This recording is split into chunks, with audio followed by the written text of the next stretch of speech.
It is a very chilly, windy morning here at what was originally Rochester Heights Church of Christ.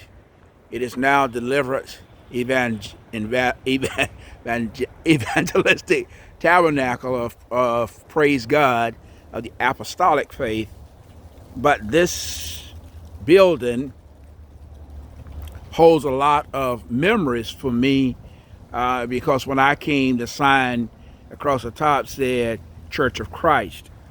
The classroom that you see back there, we added that because we did not have enough classroom space, and that was a tremendous story behind us being able to get the city council to approve that, in the late Ralph Campbell pushed through some things for us so that we would be able to get that trailer put back there because we're in a floodplain. The grassy area that you see now was a parking lot, and we had parking grew so that we had parking in this entire area, and certainly the parking lot here was sufficient when we first started, but it didn't take us long to outgrow that. This never was a paved parking lot, but we put rocks down, and it was full all the time. So we did utilize the land that was ours. But if you look beyond the trees, you would see that there is a creek area there, and that began to push us to move out of this area because it is in that creek area that we had the once in a 500-year flood when Fran came through.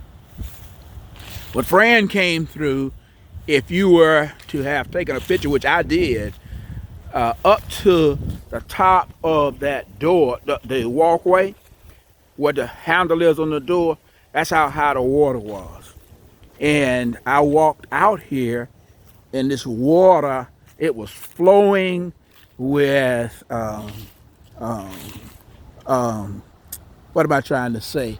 The poles that you put up the lights on, and there were these telephone poles that the places over there had used to mark off different spots, and of course they were floating this way, but the water was all the way here. And I made the choice to come out into that water quite foolishly because I did not know the dangers that were associated with all of that, but was able to get shots by my 35 millimeter camera that allowed me to actually go out and solicit funds so that we could rebuild, because we lost everything that was in the building.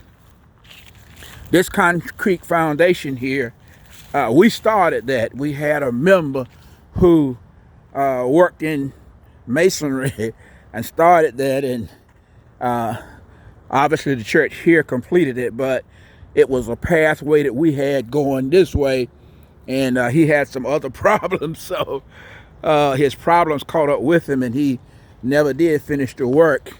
And of course he was a member who was struggling, and of course we had paid him, but we never did get the monies. This swing set that you see that's here, we actually put that up. So I mean, that's been many years ago, and it's still up, so that's kind of amazing that it still is. There was a house, in fact a couple of other houses right next to us. There was an older couple that lived right next to us. We had a good relationship. I still remember when the flood came through, and we went over to see about them because the city was evacuating people because the water was so deep. And They decided they didn't want to leave their house. They were standing there in the water.